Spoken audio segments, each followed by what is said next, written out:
যে কুয়োত ফেলে দেয় তখন ওই বেঁচে ওঠে। তখন সুলতান সাহেব কয় যে এই এত মানুষ মারি আর এই মানুষ জীবিত হয় কিভাবে? একটু হয়ে গেলে ফেলে দিলে জীবিত হচ্ছিল, তখন সে কিন্তু সুলতান সাহেব বললো যে গরুর মাংস নিয়ে এসে কাগজ দ্বারায় ফেলে দিল, তখন আর একটা জীবিত হয় না।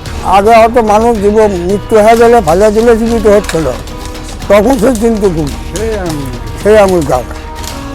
এখন নামটা জিউত কুয়া। রাজা পরশুরামের আমলে বাবা শাহ সুলতান যখন আসছে তখন যখন আড়াই যুদ্ধ হয়েছে তখন থেকে আর তার এই জীবিত আর হয় না।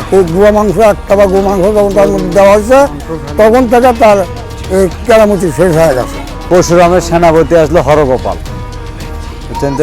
হরগোপাল এখন ওই সোলপল হয় না, তখন ওই সোলপলের জন্য আল্লাহর কাছে মানাচিনা করলো যে আল্লাহ আমার যদি একটা সন্তান হয় তাহলে আমি একটা গরু কুরবানি করবো আমি।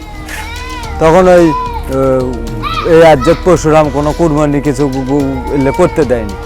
তখন মনে করেন যে ওই আল্লাহর দ্বারায় তখন ওই ওর পেটত বাচ্চা হওয়ার পরে তখন ওই করলো কি ওই গরু জব করলো, তখন রাজ্যের মধ্যে হয়ে উঠে গেল। এই কাউর হাতে নেই গো মাংস এই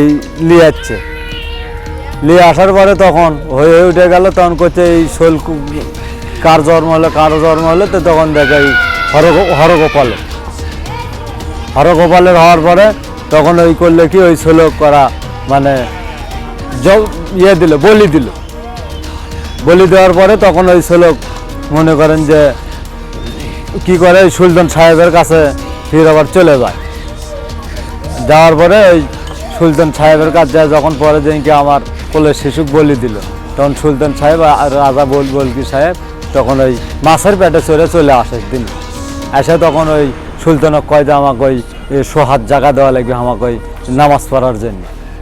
তখন সুলতান সাহেব তখন ওই সোহাত জায়গা নেওয়ার পরে ওই গরুর চামড়া যত বিছে যায় আস্তে আস্তে দিনে দিনে বিছে চলে যায়।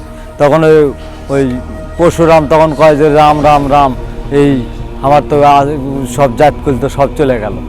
তখন ওই পরশুরামের সাথে ওই পরশুরাম সুলতান সাহেবের সাথে যুদ্ধ করা শুরু করে দেয়।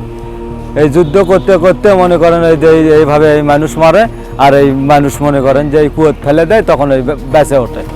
তখন সুলতান সাহেব কয় যে এই এত মানুষ মারি আর এই মানুষ জীবিত হয় কিভাবে? হওয়ার পরে তখন মনে করেন যে ওই হরগোপালের একজন আসলে তারই সাহায্যে শুনতে পারে যে ওই জিউত কুণ্ডলের মধ্যে ফেলে দেয়, তখনই মনে করেন যে ওই জীবিত হয় সৈন্যগুলো। তখন মনে করেন যে ওই লোকজন তখন ওই সুলতান সাহেব বললো যে গরুর মাংস নিয়ে এসে কাগজ দ্বারায় ফেলে দিল, তখন আর একটা জীবিত হয় না।